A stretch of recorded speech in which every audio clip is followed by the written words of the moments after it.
Want to learn about the theater of the oppressed? Well, you're in the right place.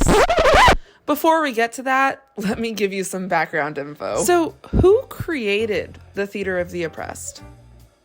Augusto Boal. Now, who was Augusto Boal? He was born March 19th, 1931 in Rio de Janeiro, making him a Pisces. And then in the 1950s, he went to Columbia University in New York City. So he came to the US from Brazil.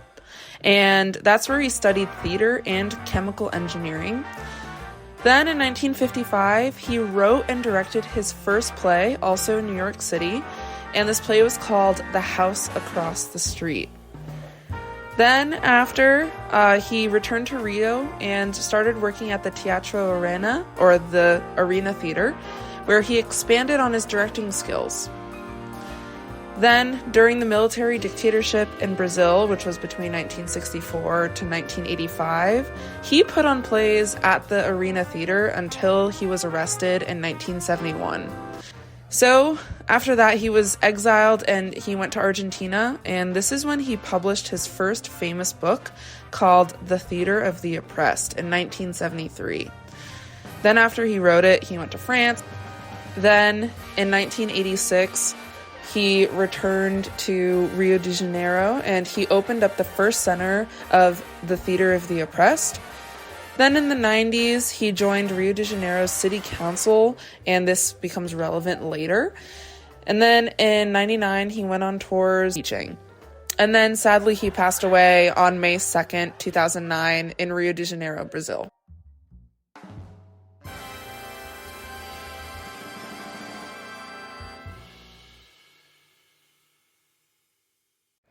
It's a form of theater made for everyone. It's made for non-theater people, non-actors, and it can be understood in different languages, and really the focus is on empowering people to speak up. Theater of the Oppressed also has many parts. It has newspaper theater, image theater, invisible theater, forum theater, rainbow of desire, and legislative theater. Let's talk about newspaper theater. Newspaper theater was created in 1971, and this was in response to the censorship during the dictatorship. Although newspaper text was censored, they would use stage pictures in silence to tell the truth. This work would get Boal in trouble and lead to his arrest and exile in the 70s. Next, let's talk about image theater. Now, image theater is a more universal form of theater.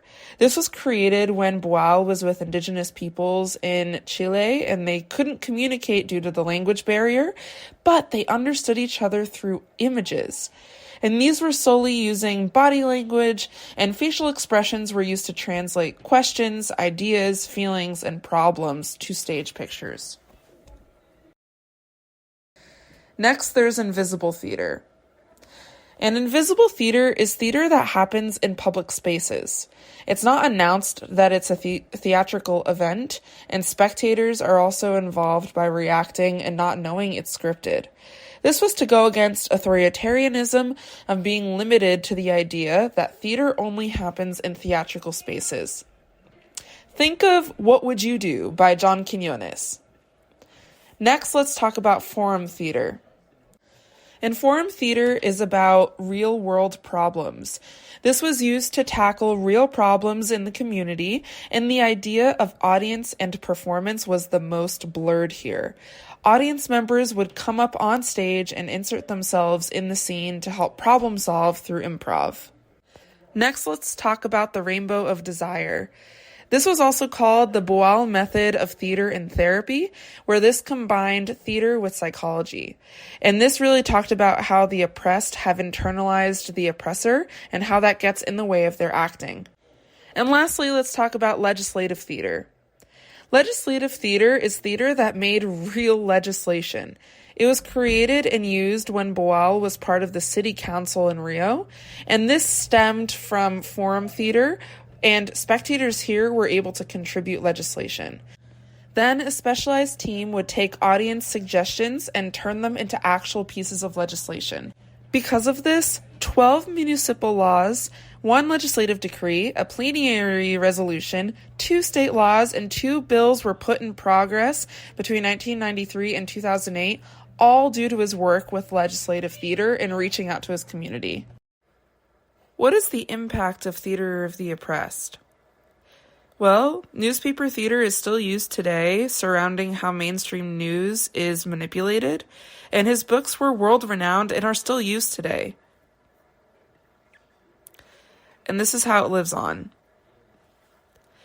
It lives on through his famous plays, some of which are Torquemada, Arena contra Zumbi, Arena contra Bolivar, Arena contra Tiradentes, and Revolution in South America. Centers of the oppressed that are still running today. There's the Jan Sanskriti Theater of the Oppressed Center in Badu, India. That's the biggest one. Then there's the one in Rio, New York City, and there's many more. Thank you for watching.